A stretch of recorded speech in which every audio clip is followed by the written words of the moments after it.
अस्सलाम वालेकुम नाज़रीन, आप देख रहे हैं प्रोग्राम टू द पॉइंट। मैं हूं मोहम्मद जुनैद हलीम। नाज़रीन, वज़ीर ख़ज़ाना मिफ्ताह इस्माइल साहब की तरफ से मुसलसल तारीख पे तारीख दी जा रही है, लेकिन IMF की अगली किस्त नहीं मिल रही और इसी गैर यकीनी की वजह से पाकिस्तान की स्टॉक एक्सचेंज समेत पाकिस्तान का रुपया मुसलसल कलाबाजियां खा रहा है, गिरावट का शिकार है और डॉलर ओपन मार्केट में, इंटरबैंक मार्केट में तारीख की बुलंद तरीन सतह पर पहुंच चुका है। 211 और 214 रुपए तक ट्रेड किया जा रहा है और इसकी वजह से महंगाई का तूफान मुल्क के अंदर जारी है। मुश्किल फैसले भी कर लिए गए हैं और अवाम को महंगाई का रगड़ा भी लगाया जा रहा है, लेकिन इसके बावजूद अभी तक अवाम को किसी किस्म का रिलीफ नहीं मिला और उन दावों के ऊपर सवालात उठ रहे हैं जिन दावों की वजह से ये मौजूदा हुकूमत और हुकूमती इत्तेहाद तहरीक इंसाफ को घर बेच के हुकूमत के अंदर आए हैं।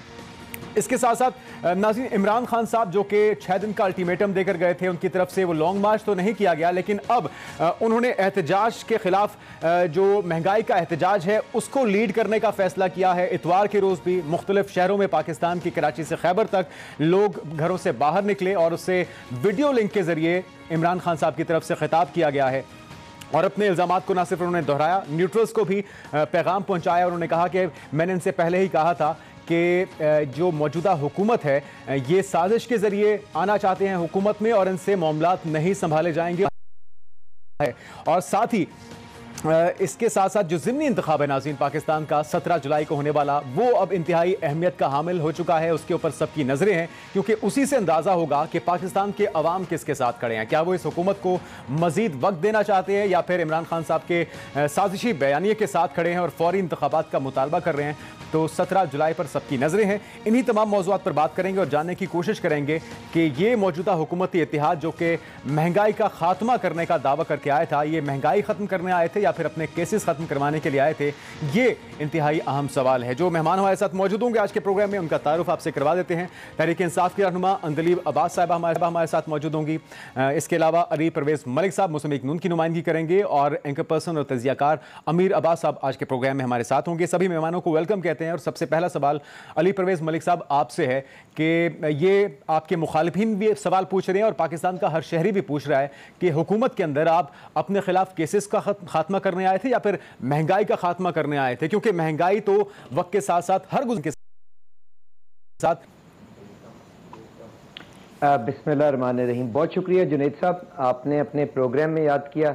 देखें, मैं आपसे गुजारिश ये करूँगा कि इस वक्त जो खित्ते की सूरत हाल है और बल्कि ख़ास तौर पे जो पाकिस्तान के माशी हालात हैं, एक सेकंड के लिए अगर हम ये जज्बाती बातों को एक साइड के ऊपर कर दें,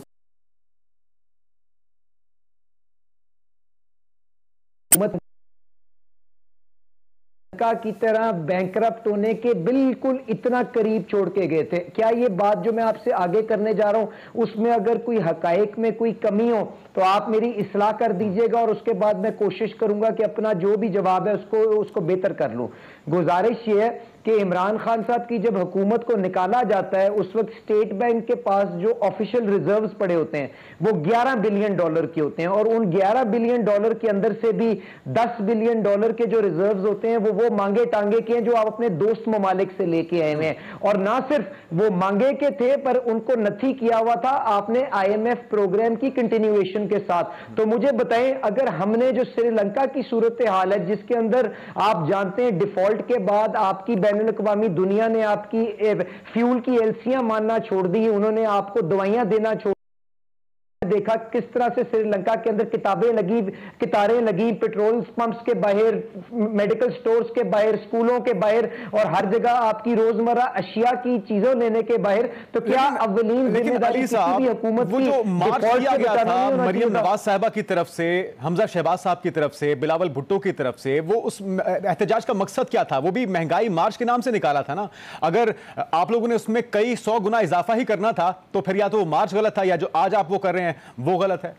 अच्छा जुनैद साहब, गुजारिश ये है कि पहली बात ये समझें कि ये किस सूरत हाल में मुल्क को हमें हैंड ओवर करके गए थे और कहां कहां इन्होंने बारूदी सुरंगें लगाई थी। तो ये मैंने कोशिश की पहले हिस्से के अंदर आपको समझाने की। दूसरी बात ये कि मुझे बताएं, इनके जो बड़े हैं आज हमें किस चीज के लिए वो कटहरे में खड़ा करना चाह रहे हैं? वो असद उमर साहब हमें कहते हैं कि जी ये जल्दी IMF के पास क्यों नहीं चले गए। तो ये मान रहे हैं ना कि किस बदहाली के अंदर इस मुल्क को छोड़ के गए थे और हमारी जो गलती इनके मुताबिक है वो यह है कि हमें फौरी IMF के पास चले जाना चाहिए था। अब IMF की वजह से हमें तकलीफ क्या आ रही है और क्या मुश्किल फैसले करने पड़ रहे हैं, मुझे बताएं। पिछले साल का आप बजट उठा लें, इन्होंने उस बजट के अंदर जो IMF से अप्रूव करवाया उसके अंदर लिखा कि 650 अरब रुपए का मैं PDL इकट्ठा करूंगा, जिसका मतलब यह था कि ना सिर्फ पेट्रोल और डीजल की पूरी कीमत रिकवर करूंगा बल्कि उसके ऊपर सेल टैक्स भी लगाऊंगा और उसके बाद 30 रुपए लीटर PDL भी लगाऊंगा। तो आपको पता है इन्होंने कलेक्ट कितना किया था उसके अंदर।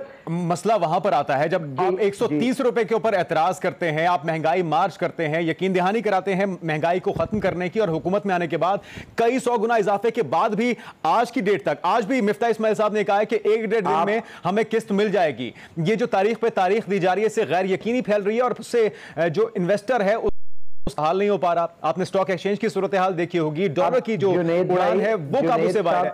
जुनैद साहब, एक तारीख दीजिए, हमें बताइए रुकावट क्या है में आ रहा है। आप मुझे बताएं कि अगर आप चाहते हैं कि हम अपने घुटनों के ऊपर गिर के IMF की हर किस्म की शराइत माने तो वो तो बहुत आसान तरीका है। हम कोशिश क्या कर रहे हैं कि जो इमरान खान की नालायकी की वजह से जो ये 100 अरब महीने का अनफंडेड सब्सिडी दे के गए, उसके बाद तकरीबन 1000 अरब की फिस्कल स्लिपेजेस हुई जो IMF हमें कह रहा है कि आप नए टैक्स लगा के उसको रिकवर करें। अगर हम उनके साथ इस चीज पे निगोशिएट कर रहे हैं और ये टाइम गेन करना चाहते हैं कि लेकिन आपको इल्जाम ये लग रहा है कि आप निगोशिएट IMF से नहीं कर रहे, अमेरिकी सफीर से मिन्नतें की जा रही हैं कि हमारा जो पैकेज है वो दिलवा दिया जाए। तो अगर अमेरिकी सफीर से मिन्नतें करनी है तो फिर ये टैक्स तो माफ करवा देते आप पाकिस्तानी अवाम के ऊपर जो ये बोझ डाला गया सब्सिडियां खत्म करके। हम हर किसी की मिन्नत करने को तैयार है अगर हम अपनी आवाम के ऊपर इस तकलीफ से हम उसको बचा सके। और जो अमेरिका के साथ ये हर चीज को नथी कर रहे हैं, मुझे बता दें IMF का सबसे बड़ा शेयर होल्डर कौन है? क्या IMF के पास वहां पे अमेरिका के पास IMF के अंदर वोटिंग राइट्स मौजूद है कि नहीं मौजूद है? तो इसमें परेशानी क्या है? अगर हम अपनी आवाम के लिए कोई आसानी लेने के लिए किसी भी दरवाजे के ऊपर जाके अगर मिन्नत करें, गिड़गिड़ा रहे हैं, अपना तो कोई फायदा नहीं ले रहे ना। इनकी जो बारूदी सुरंगें लगाई गई थी उनको डिफ्यूज करने के लिए अगर किसी से मदद लेते हैं ताकि आवाम को तकलीफ से बचा सके तो इसमें गलत बात क्या है? अंदलीब अब्बास साहिबा, इसमें गलत किया आप लोग। ये जो कि एफर्ट पाकिस्तान के लिए हो रही है, पाकिस्तान की आवाम के रिलीफ के लिए हो रही है, आप उस पर भी तनकीद करते हैं। फिर इमरान खान साहब लॉन्ग मार्च भी किया, एहतजाज भी किए, जलसे भी किए, अभी तक जल्दी इंतखाबात का मुतालबा तो वो नहीं मनवा सके। ये एहतजाज को लीड करके क्या आवाम को रिलीफ पहुंचा पाएंगे? वो AC वाले कमरे में खिताब होता है और खुद आवाम के अंदर निकलते भी नहीं, तो ये मुमकिन हो पाएगा? जुनैद, शुक्रिया। इसके 3 पहलू हैं। नंबर 1 पहलू ये है कि ये मिफ्ता इस्माइल साहब को डिनाई कर रहे हैं और उनको चैलेंज कर रहे हैं और उनको गलत साबित कर रहे हैं, क्योंकि मिफ्ता इस्माइल साहब ने खुद आके आप सबके चैनल्स के ऊपर पाकिस्तान इकनॉमिक सर्वे पेश किया, साइंड बाय हिम। उन्होंने कहा कि 2 साल 2021-2022 में, जो कि पाकिस्तान की हिस्ट्री में कभी नहीं हुआ, पाकिस्तान की इकॉनमी 5.74% ग्रो की मुसलसल, और दूसरे साल भी वो 6% ग्रो की। ये मिफ्ता इस्माइल ने कहा। उसके बाद उन्होंने कहा जी के हाईएस्ट एक्सपोर्ट्स हैं।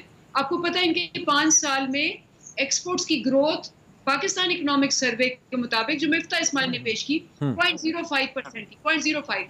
हमारी दफा 28% एक्सपोर्ट्स ग्रो हुई। फिर उन्होंने रिजर्व्स का आके बताया। उन्होंने कहा जी रिजर्व्स जो थे वो ऑल टाइम हाई थे। आपको याद होगा 2018 में मूडीज ने नेगेटिव छोड़ के गए थे, इनके पास 6 बिलियन रिजर्व छोड़ के गए थे। और तीसरी बात यह है कि सारी लार्ज स्केल मैन्युफैक्चरिंग जो थी वो 10% से ग्रो हुई। सो सारे इंडिकेटर्स अपवर्ड्स थे, सारे इंडिकेटर्स अपवर्ड्स थे। और ये मैं नहीं कह रही, मिफ्ता इस्माइल कह रही। सेकंड पहलू, इनका अपना जो था स्टेट बैंक का गवर्नर जो इन्होंने लगाया, उसने आके कहा कि जी इतनी जबरदस्त परफॉर्मेंस थी कोरोना में मईशत की कि सारी दुनिया ने इसको सराहा, और उन्होंने एविडेंस पेश किया कि कहां इसका एग्जाम्पल दिया गया। तो ये तो अगर अपने स्टेट बैंक गवर्नर को झूठा कह रहे हैं और मिफ्ता इस्माइल को झूठा कह रहे हैं तो फिर इनका प्रॉब्लम अपना है। लेकिन एक चीज तो आप तस्लीम करेंगे ना कि वो खजाना खाली करने का इल्जाम लगाते हैं कि आप खजाना खाली छोड़ के गए हैं। दूसरा, आपने इनहराफ किया है उन एग्रीमेंट से जो कि आपने IMF के साथ किए थे, और इसी वजह से IMF ने अगला पैकेज देने से इनकार कर दिया। और अब जब के सब्सिडी खत्म हुई है तो अभी भी वो इस चीज पे तैयार नहीं है कि पाकिस्तान को अगला पैकेज मिले, क्योंकि आप लोगों ने खराबी पैदा की है इसमें। इसमें बड़ी सिंपल सी बात है कि हमें क्या कहा गया, हमें कहा गया कि जी आपने चूंकि अवाम को रिलीफ दी, आपने IMF के ऊपर स्टैंड लिया और आपने सस्ता कर दिया। पहले कहते थे महंगा कर दिया और महंगाई मार्च शुरू किया और वो 4 रुपए महंगे पे किया। हमारे 1000 दिनों में 1000 दिन हम हुकूमत में थे, हमने 55 रुपए टोटल पेट्रोल इंक्रीज किया। इन्होंने 15 दिन में 85 रुपए पेट्रोल इंक्रीज किया, डीजल 115 रुपए इंक्रीज किया। उसी तरह बिजली में हमारी 13 रुपए पे छोड़ के गए 29 रुपए पे और कल दोबारा बढ़ रही है। तो ये हमें ये ब्लेम कर रहे हैं कि जी हमने रिलीफ दी अवाम को, तो क्यों दी? नंबर 1। नंबर 2, हमने तो IMF से स्टैंड लिया हुआ था। हमने तो बल्कि क्या कहा, वो कहते हैं आपने स्टैंड नहीं, आपने उनको नाराज कर दिया है, इसी वजह से तो ये सारी मुश्किल पेश आ रही है। तो हमने तो क्या कहा, हमने ऑल्टरनेटिव दिया। हमने कहा जी तेल अगर महंगा है और IMF ये बिलीव करती है कि जी उसमें पैसे ज्यादा जाएंगे और हम कम पैसों पे खरीद रहे हैं, हमने ये नहीं कहा कि हम खरीदते जाएंगे उस पे। हमने कहा ऑल्टरनेटिव है जो कि इंडिया ने, कोरिया ने, जापान ने और श्रीलंका ने, रूस, हम रूस गए, अब तो चाइना भी शामिल हो गया। और उन्होंने क्या किया, अब आके मिफ्ता इस्माइल ने क्या किया, मिफ्ता इस्माइल ने CNN को कहा कि हाँ रूस के पास तेल है, हम उसको देख सकते हैं, लेकिन अमेरिका में मारेगा, सैंक्शंस लगाएगा, इसलिए हम उसके डर के बारे में जाएंगे। अच्छा, फिर इन्होंने कहा कि वो जो है रिफाइनरीज वो तेल ही नहीं इस्तेमाल कर सकती, और रिफाइनरीज की तरफ से जवाब आ गया कि जी उनका सल्फर कम होता है और हम एडजस्ट कर सकते हैं। तो इनके सारे झूठ पकड़े गए। असल बात क्या है, ये हुकूमत आई है इंपोर्टेड, ये अमेरिका के वजह से आई है पाकिस्तान को तबाह करने, और ये इनको पता है कि ये अगर अमेरिका के कहने पे ना गए, अब किसके पास गए हैं? ये US एम्बेसडर के पास गए हैं कि जी हमारा आप IMF से मुआहिदा करवाएं। आप देखें खुल्लम खुल्ली इनकी है, खुल्लम खुल्ली इनकी गद्दारी है। तो आप ये समझते हैं, तीसरी बात कि ये अगर आप अवाम को समझते हैं कि अवाम बेवकूफ है, मुझे आप छोड़ें, मैं अभी प्रोग्राम नहीं खत्म करूंगी, आप अभी प्रोग्राम नहीं खत्म करेंगे, जुनेद लोगों ने 1 करोड़ चीज हमारे मुतालिक लिखी होगी। तो ये जो अली परवेज साहब है और इनकी पार्टी है, ये समझते हैं कि 22 करोड़ अवाम जिस तरह 30 साल बेवकूफ बनी, अपनी बेवकूफ बनेगी। ठीक है, वो आपसे मेरे से ज्यादा जानते हैं, अवाम सब जानते हैं। 1950 से लेकर 2022 हिस्ट्री निकाल के इनके मारते हैं। अमीर अब्बास साहब, क्या तहरीके इंसाफ अपने एहतजाज के जरिए, इमरान खान साहब के वीडियो लिंक खिताब के जरिए, क्या अवाम को रिलीफ पहुंचाया जा सकेगा? क्योंकि ये हुकूमत तो मुसलसल इस चीज़ पे बज़िद है कि बहुत ज़्यादा खराबी हो चुकी है और उसको ठीक करने में हमें कुछ वक्त चाहिए। इनसे हो पाएगा? और तहरीके इंसाफ के एहतजाज से क्या कोई फ़र्क पड़ने वाला है? देखिए जुनैद, मैं समझता हूँ कि शायद फौरी तौर पर तो कोई फ़र्क नहीं पड़ सकता, क्योंकि ये हुकूमत बहुत मजबूत है इस वक्त, और इस हुकूमत के साथ पाकिस्तान के ताकतवर इदारे भी खड़े हैं।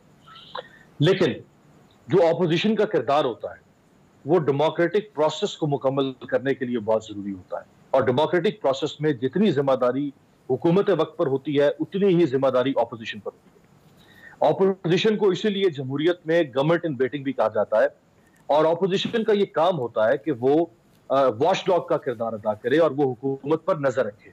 जहां भी हुकूमत पॉलिसी डिस्ट्रक्टिव नहीं, कंस्ट्रक्टिव पॉजिटिव क्रिटिसिज्म करे और हर आईनी कानूनी पुरअमन रास्ता इख्तियार करे ताकि वो हुकूमत को राह रास्त पर रख सके। तो अगर कोई ऑपोजिशन हाइबरनेशन में चली जाती है या अगर कोई ऑपोजिशन ये किरदार अदा नहीं करती है तो वो बराबर की मुजरिम तस्वुर की जाती है जमहूरियत में। ये या आपके देखने वालों ऑपोजिशन को फॉर ग्रांटेड ना ले आप। लेकिन अमीर साहब, आप समझते हैं सड़कों पे ये एहतजाज होगा तो वो पुरअसर हो सकता है? क्योंकि कौमी असेंबली के अंदर तो ये लोग इस्तीफे दे के बैठे हैं और वहां पे इनकी कोई नुमाइंदगी नहीं है। उसूली तौर पे तो मैं समझता हूं कि ये इमरान खान साहब ने इंतहाई गलत फैसला किया है, सियासी तौर पर इंतहाई गलत फैसला कि उन्होंने अपने आप को पार्लियामेंट से बाहर कर लिया। होना तो पार्लियामेंट में चाहिए था उनको, लेकिन सड़कों पर एहतजाज करना भी राइट है। अगर आप जमहूरी तरीके से करें, आप पुरअमन तरीके से करें, तो मास मूवमेंट्स, स्ट्रीट मूवमेंट्स वो हमेशा तरक्की याफ्ता मुल्कों में चलती है। अभी आप फ्रांस में देख लें, जब से इमैनुअल मैक्रों की हुकूमत आई वहां पे, अब तो वो दोबारा सदर बन गए, वहां पे येलो वेस्ट प्रोटेस्ट चले। 3 साल उन्होंने तिगनी का नाच नचाया इमैनुअल मैक्रों। 3 साल उन्होंने फ्रांस को चलने नहीं दिया। पेरिस से लेकर साउथ ऑफ फ्रांस और नॉर्थ ऑफ फ्रांस तक उन्होंने 3-3 लाख लोग एक एक वक्त में सड़कों पर आए। ये दुनिया की मोस्ट डेवलप्ड डेमोक्रेसीज में से एक है। यकीनन एहतजाज पुरअसर तो होता है, उससे फर्क पड़ता है अवाम क्या चाहती है, लेकिन आपके ख्याल में ग्राउंड की सिचुएशन देखते हुए और जो वजूहात बताई जा रही है इस मौजूदा हुकूमत की वजह से, इस महंगाई की, आपको लगता है कि कोई और ऑप्शन है इस हुकूमत के पास और उसे इस्तेमाल नहीं किया जा रहा, किसी बेहतर तरीके से चीजों को कंट्रोल किया जा सकता है, या फिर यही एक तरीका है जो कि इस्तेमाल किया जा रहा है इनकी तरफ से? देखिए, मैं तो जुनैद ऑन रिकॉर्ड हूं, जिस वक्त ये वोट ऑफ नो कॉन्फिडेंस आ रही थी, मेरा बड़ा वाज़ेह मौक़िफ़ था कि आप इमरान खान साहब को निकालने से या शहबाज शरीफ को निकालने से या आसिफ अली जरदारी को निकालने से इस मुल्क को ठीक नहीं कर सकते। अगर इमरान खान को निकालने से मुल्क ठीक होता तो कल का छोड़ के आप आज निकाल दें। इवन अगर शहबाज शरीफ और आसिफ जरदारी को निकालने से मुल्क ठीक होता तो आप कल का छोड़ के आज निकाल दें। आप शॉर्ट टर्म पॉलिसीज तो बना सकते हैं, जैसे short term policies Imran Khan साहब ने बनाई, जैसे आज शॉर्ट टर्म पॉलिसीज ये हुकूमत बना रही है कि कुछ IMF से पैसे पकड़ लो, कुछ सऊदी अरब और UAE से कुछ डेफर्ड पेमेंट पे तेल पकड़ लो, जितने ड्रम भर के ला सकते हो ले आओ, कुछ चाइना के मिन्नत तरले करके वहां से $2.5 अरब ले लो, कोई कतर में अगर कुछ ताल्लुकात बनते हैं वहां से जाके कुछ LNG उठा लो। ये शॉर्ट टर्म में ये तो ले सकते हैं, लेकिन अगर आप समझते हैं कि इस मुल्क को आपने किसी ट्रैक पर लाना है, आपने इस मुल्क के पूरे मुआशी ढांचे को खुद मुख्तारी की तरफ लेकर जाना है, आप ये जो 2-2 टके की भीख के ऊपर बिक जाने वाली कौम बन चुके हुए हैं, जो आप रेमिटेंस के ऊपर सर्वाइव करने वाली कौम बन चुके हुए हैं, आप IMF, वर्ल्ड बैंक और पेरिस क्लब के ऊपर जीने वाली कौम बन चुके, अगर आपने इससे बाहर निकलना है तो वो एक लॉन्ग टर्म पॉलिसी, ठीक, उस लॉन्ग टर्म पॉलिसी के लिए पाकिस्तान में एक बहुत बड़े पॉलिटिकल कंसेंसस की जरूरत है, जिसको शहबाज शरीफ या Asif Ali Zardari charter of economy कहते हैं। उनसे अपना सियासी इख्तलाफ अपनी जगह पे, लेकिन वो जो चार्टर ऑफ इकोनॉमी की बात करते हैं, आप आज नहीं करेंगे, आपको 100 साल के बाद चार्टर ऑफ इकोनॉमी करना पड़ेगा। बट इस मुल्क के जो करता धरता है, इस मुल्क के माई बाप है, जिसमें एस्टैब्लिशमेंट है, जिसमें पॉलिटिकल पार्टीज है और जो इदारे हैं ब्लॉक, इन सबको बिठा के आपको चार्टर ऑफ इकोनॉमी करना पड़ेगा। आप नहीं करेंगे, आप इसी तरह से रीड करेंगे। मुल्क की सियासी जमात फैसला करना होगा कि उन्हें अपनी सियासत बचानी है या इस मुल्क को बचाना है, इस मुल्क की मईशत को बचाना है। नाज़रीन, इस पे और दीगर हम इश्यूज पे मजीद बात करते हैं एक ब्रेक के बाद। नाज़रीन, ब्रेक के बाद आपको कहेंगे खुशामदीद। नाज़रीन, एहसन इकबाल साहब मुस्लिम लीग नून के रहनुमा हैं, वज़ीर मनसूबाबंदी हैं। उनकी तरफ से कुछ रोज़ पहले चाय का इस्तेमाल कम करने पर बात हुई, जिस पे बहुत मजाक किया गया, उसका उन्होंने दिफा किया। और एक और बात भी उन्होंने की कि बहुत से ऐसे ममालिक मौजूद हैं इस दुनिया में जिन्होंने करप्शन के बावजूद तरक्की की है। उनका इससे मुतल्लिक क्या कहना था, पहले ये बयान सुनिए, फिर इस पर मजीद बात करते हैं। आपको मैं दुनिया में बहुत से ममालिक गिना सकता हूं कि जिन्होंने हमारी जितनी करप्शन के बावजूद तरक्की कर ली है, लेकिन एक मुल्क आप में से कोई मुझे नहीं गिना सकता कि जिस मुल्क ने सियासी बेयकीनी, पॉलिसीज के अदम तसलसल के साथ, पॉलिसी रिवर्सल्स के साथ तरक्की की हो। अली परवेज मलिक साहब, यही तो इल्जाम लगता है और इमरान खान साहब का बयानिया भी यही है, और इस बयान से तो उस बयानिए को तकवीयत मिलती है कि ये लोग करप्ट हैं, तो जस्टिफाई करने की कोशिश की जा रही है। अगर नहीं भी की जा रही तो इस तरह के बयानात का मकसद क्या है फिर? अच्छा जुनेद, मैं आपसे 1 मिनट लेते हुए जो मैडम ने पिछले सेगमेंट में गुफ्तगू की ना, उसका जवाब दे दूं और बिल्कुल आपके चाय वाले और ये करप्शन वाले सवाल पे आ जाऊंगा। एक अंग्रेजी की कहावत है, लिटिल नॉलेज इज डेंजरस। तो मैं इसको सामने रखते हुए कोशिश करूंगा कोई फजूल की बहस ना करूं। मैंने आपसे पहले भी कहा है कि जो इस मुल्क के अंदर ये बारूदी सुरंगें लगा के गए थे, इस हुकूमत की अव्वलीन तरजीह है कि इस मुल्क को दिवालियापन से बचाएं, बाकी सारी चीजों की सानवी हैसियत है। मैंने जो ये कितने जबरदस्त रिजर्व छोड़ के गए थे, मैंने आपको फैक्चुअली जवाब दे दिया। आप अपनी तहकीक कर लें और उसके बाद मुझे कटहरे में खड़ा करें। एक्सपोर्ट्स के ऊपर इन्होंने बात की, बिल्कुल एक्सपोर्ट्स बढ़ी, पर मुझे बताएं इनको क्या ये पूरा सच नहीं बोलना चाहिए था? अगर ये बताती कि जो रिकॉर्ड इंपोर्ट्स भी इनके इस साल के अंदर हुई है, जिसकी वजह से तारीखी तिजारती खसारा इस साल 45 अरब डॉलर का, अली भाई, वजह से हम अवाम को इससे गर्ज नहीं लेने के लिए IMF के पास जाएंगे, ये भी बताते हैं। जिस बंदे का घर का चूल्हा नहीं जलेगा, जो कि महंगाई का उसे सामना है, वो तो आपसे जवाब लेंगे इसका, और इंतखाबात में यकीनी तौर पे इसका जवाब आपको देना ही पड़ेगा। अब जरा मेरे सवाल की तरफ आइएगा कि ये तौजीहात क्यों पेश की जा रही है करप्शन की? मैं भी लाहौर से मुंतखब होके हूं, उन्हीं के दरमियान में रहता हूं। मुझे पता है कि कितनी तकलीफ उनके पास पिछले 4 साल के अंदर आई है और कितनी तकलीफ पिछले 2 महीनों की आई है, तो बिल्कुल मैं उसका जवाब देने के लिए तैयार हूं। अच्छा, एक छोटी सी बात, ग्रोथ की जो मैडम ने बात की ना, ग्रोथ का मतलब कुछ नहीं होता। इनसे पूछे वो कितनी देरपा थी और कितनी जामे थी कि अपने ATMओं को ही नवाजते रहे। इसके अलावा गरीब आदमी की सूरत हाल बेहतर हुई कि बदतर हुई, इस पे भी सोच लें। लेकिन यहां पे भी तजाद है ना। अब देखिए, आप आते साथ ही ग्रे लिस्ट से निकलने का जो क्रेडिट है वो लेने की कोशिश करते हैं। इकोनॉमी की अगर बात की जाए, महंगाई की बात की जाए, उसका मलबा पिछली हुकूमत पे डालते हैं। तो तजाद नजर आता है इन चीजों में। जुनेद साहब, मैं किसी एफएटीएफ का क्रेडिट नहीं ले रहा हूं। एफएटीएफ से जो ये प्रोसेस आज शुरू होने जा रहा है ग्रीन लाइटिंग का, इसका सिर्फ और सिर्फ क्रेडिट रियासत के उन सारे इदारों के ऊपर जाता है जिन्होंने पिछले 4 साल के अंदर बहुत मेहनत की, और ये इदारे पार्लियामेंट के अंदर भी मौजूद है और उसमें हुकूमत का कोई किरदार नहीं था, ये कह रहे हैं कमेटी के अंदर। मैं नहीं, बिल्कुल है सर, उसमें मैं तो नहीं उनसे ये तो चलें क्रेडिट दे दें, बड़े दिल का मुजाहरा करें वहां पे। सर मैं आपसे कह रहा हूं कि सारी जमातें जो डिबेट एफएटीएफ की लेजिस्लेशन के ऊपर हुई और ऑपोजिशन का क्या किरदार था वो निकाल के सामने रखें और अवाम के आगे पेश कर दें। चलें फिर ये बात कहीं और निकल जाएगी। अब मेरे सवाल की तरफ आ जाइए। क्रेडिट जी अब चाय के ऊपर उन्होंने बात क्या बात करें ना, उसके पीछे सोच क्या थी?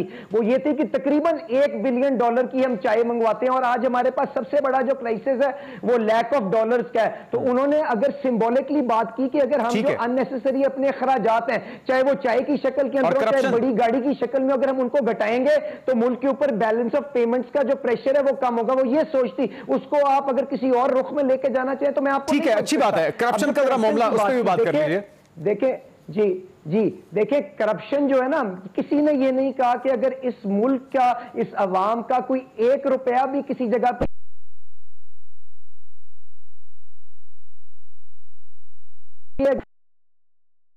ये रियासत के इदारों की जिम्मेदारी है। ये हुकूमत वक्त की तरजीह नहीं हो सकती। रियासत के जो इदारे हैं उनको आप इतना मजबूत करें कि वो बिला, लेकिन हम देख रहे हैं कि न्याब के कवानीन में तरमीम हुकूमत की तरजीह है और उससे आपके जो अरकान हैं उनको रिलीफ मिलता भी दिखाई दे रहा है। आप नहीं, जुनेद देखिए, आप बात से बात आगे करेंगे, जवाब नहीं देंगे, फायदा कोई नहीं। तो मैं आपसे गुजारिश कर रहा हूं, करप्शन को रोकना रियासत की अव्वलीन जिम्मेदारी है।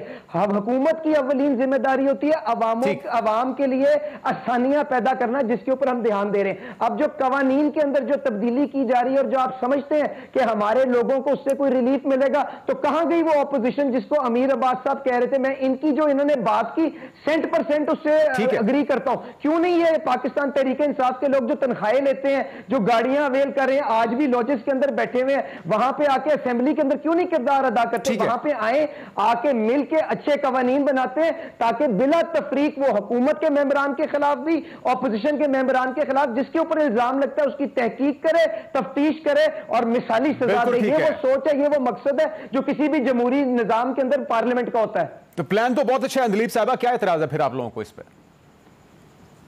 जुनेद, सबसे पहली बात तो ये फिर वही बात है कि आपको भी ये समझ रहे हैं सारे चैनल्स को कि सब बेवकूफ़ है। आप पिछले 6 दिन से दिखा क्या रहे हैं सारे, ये मैं तो नहीं कह रही, आप वो दिखा रहे हैं कि जब फैक्टिव की सबसे बड़ी रिक्वायरमेंट जिसकी वजह से इनकी हुकूमत ने हमें पाकिस्तान पे धब्बा लगाया ग्रे लिस्ट का, वो थी कि जी फैक्टिव है ही money laundering, anti money laundering के लिए, कि जी एंटी मनी लॉन्ड्रिंग आपने कानून ही नहीं बताए कि खुली मनी लॉन्ड्रिंग। जब हमने वो असेंबली में वो बिल पेश किए, आपके चैनल ने सबने वो लाइव दिखाया और आप आजकल उसको दोबारा दिखा रहे हैं कि कैसे ये अली परवेज साहब समेत सारे वॉकआउट किए कि जी हमने इस पे नहीं साइन करना, ये फैक्टिव का बिल पास नहीं होगा एंटी मनी लॉन्ड्रिंग का।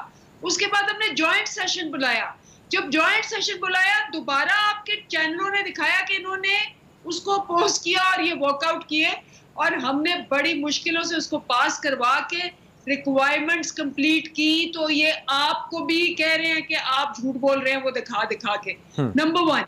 नंबर 2, करप्शन की मेरी बात सुने। मैं आपको बताती हूँ कि इनके अपने ही, जैसे वो कह दिया अपना एहसन इकबाल साहब ने भी कि करप्शन से कोई फर्क नहीं पड़ता, आप तरक्की करते रहते हैं। खुरम दस्तगीर ने अपने इंटरव्यू में कहा कि इस साल की, जब पूछते हैं ना लोग कि आप तो महंगाई कर रहे थे, आपने 20 दिनों में उससे ट्रिपल महंगाई की है जो इन्होंने 3 सालों में की है।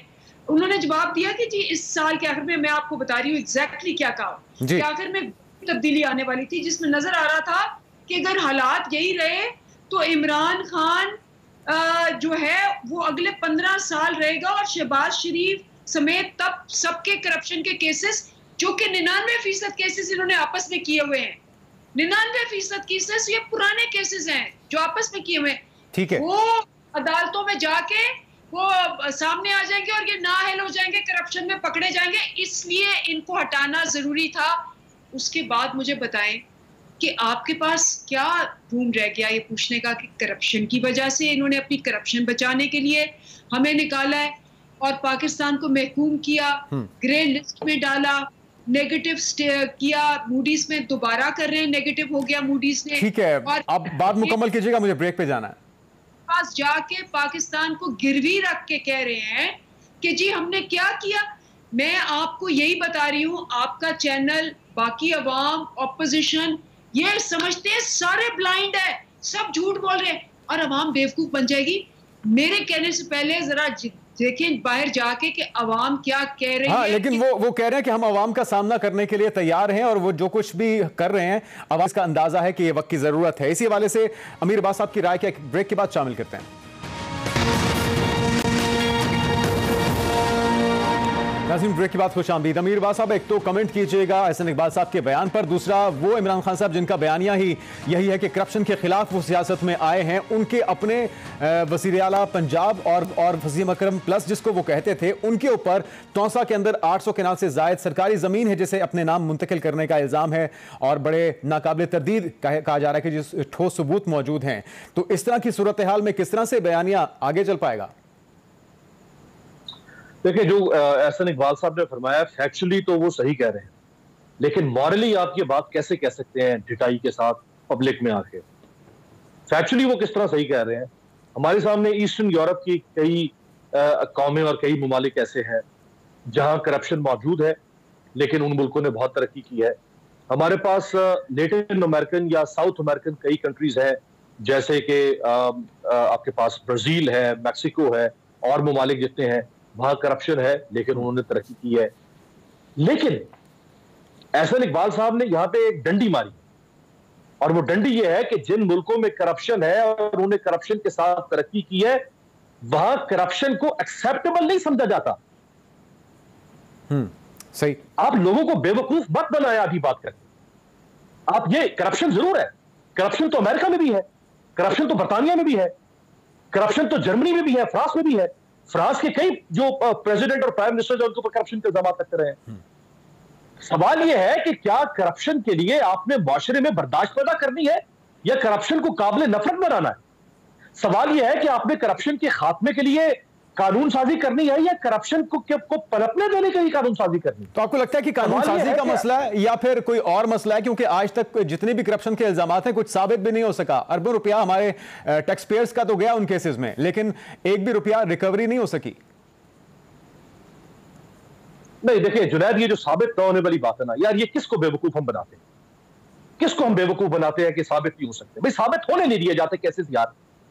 हमारे बाल सफेद हो गए पिछले 2 दहाइयों से इसी सियासत को और इन्हीं सियासतदानों को कवर करते हुए, और बाबा साबित होने नहीं दिए जाते। कोई सियासी जमात साबित क्यों नहीं दे रही? आप फैसल वाडा साहब का केस उठा के देखें, कितने रोड़े अटकाए गए फैसल वाडा के केस के अंदर कि उनके खिलाफ फैसला ना सके इलेक्शन कमीशन से और इस्लामाबाद हाई कोर्ट से, ताकि वो 62-63 पर डिस्क्वालीफाई ना हो। अभी आप उस्मान बुज़दार साहब के केस का हवाला दे रहे हैं। भाई किस पॉलिटिकल पार्टी के अंदर करप्शन नहीं है और कौन सी पॉलिटिकल पार्टी है जो करप्शन को रोकने के लिए अपने करीबियों को कुर्बान करने पर तैयार है? साबित नहीं होने दिए जाते भाई। अभी देखिए, जैसे ये हुकूमत आई है, इन्होंने आते साथ क्या किया? सुप्रीम कोर्ट ने जो सो मोटो नोटिस दिया है, वो किस बात की जमानत है? वो किस बात की तरफ इशारा दे रहा है कि जो पब्लिक ऑफिस होल्डर है वो अपनी अथॉरिटी को इस्तेमाल करके अपने केसेस के अंदर इंटरवीन करने की कोशिश कर रहा है। ठीक है, सुप्रीम कोर्ट का सो मोटो नोटिस यही तो कह रहा है। तो साबित नहीं होने दिए जाते बाबा, ये हमें नहीं कहना चाहिए कि साबित नहीं हो पाते। आप साबित होने तो नहीं, आप साबित होने दें, या 6 महीने के अंदर आप देखिएगा किस किस महराब नशीन की कैसी कैसी यहाँ पे लाइनें लगेगी करप्शन के फहरिस्त के अंदर।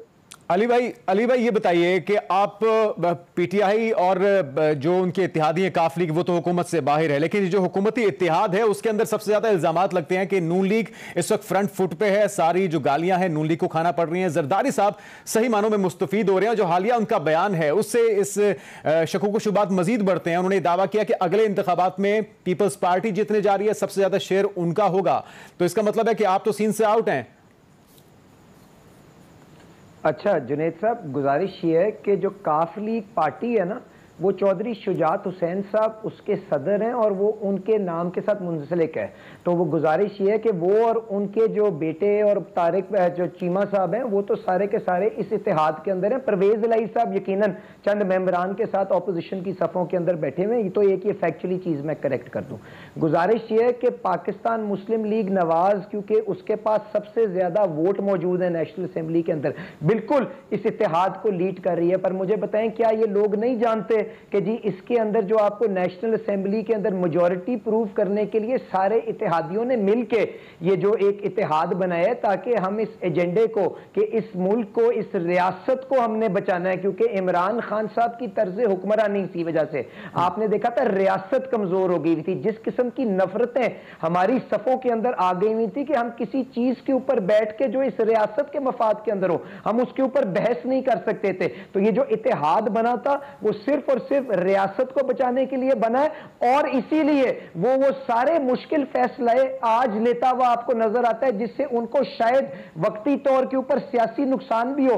कौन कहता है कि जब आप पेट्रोल की कीमत महंगी करेंगे तो उसके बाद आपके लिए तालियां बजेंगी? अगर तालियां ही बजवानी होती तो जब वोट ऑफ नो कॉन्फिडेंस आया था तो इमरान खान का रास्ता तो हमारे सामने पड़ा हुआ था कि 100 अरब रुपए महीने की सब्सिडी आप बगैर तफरीक के अमीर अब्बास साहब अपनी गाड़ी में डलवाएं तो इनको 5000 की सब्सिडी मिले, गरीब आदमी अपनी मोटरसाइकिल में डलवाए तो उसको 500 रुपए की सब्सिडी मिले। क्या पाकिस्तान जैसा मुल्क जो अपनी हुकूमत चलाने के लिए पूरे साल के अंदर 500 अरब खर्चता है वो 1200 अरब की फ्यूल के अंदर सब्सिडी दे यानी कि सकता आपने है? अगर ये उसका कोई करके गए ऊपर तरजीह दी है मुल्क की मफाद को और उसके लिए आप तैयार भी हैं। नाज़रीन, इसी से जुड़े मजीद सवाल पूछेंगे अपने मेहमानों से एक ब्रेक के बाद।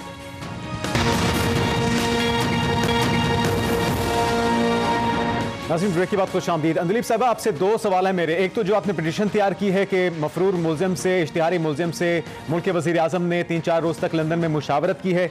दूसरा बताइएगा कि अभी से आपने इलेक्शन कमीशन पर एतराज़ात उठा दिए हैं कि मिली भगत से इलेक्शन में रिगिंग होने जा रही है। तो फिर इस सूरत में क्या आप पहले से ही तैयार कर रहे हैं ज़हनी तौर पर लोगों को कि आप नताइज कबूल नहीं करेंगे? जी, सबसे पहली बात है और प्राइम मिनिस्टर ओथ होता है कि पॉलिसीज हैं वो आपने प्रिजर्व करनी है और आप नेशनल इंटरेस्ट को अपने पर्सनल इंटरेस्ट से नीचे, ये ओथ होती है। अब सबसे पहले आपको याद होगा कि ये पूरी काबीना गई एक ऐसे इंसान को मिलने जो कि इश्तिहारी है और वांटेड है लाहौर हाई कोर्ट, जिसको कि सुप्रीम कोर्ट ने बददियानत और बेईमान सर्टिफाई किया हुआ है। और दूसरा जो साहब था उसको मिलने गए, पूरी कैबिनेट के साथ पाकिस्तान की पॉलिसीज डिस्कस की, कॉन्विक्ट्स के साथ, क्रिमिनल्स के साथ। दूसरा वो सऊदी अरेबिया गए और सुलेमान शरीफ को ले गए वहां, जो कि इश्तिहारी है, जिसके के वारंट्स लगे हुए और हाई लेवल मीटिंग।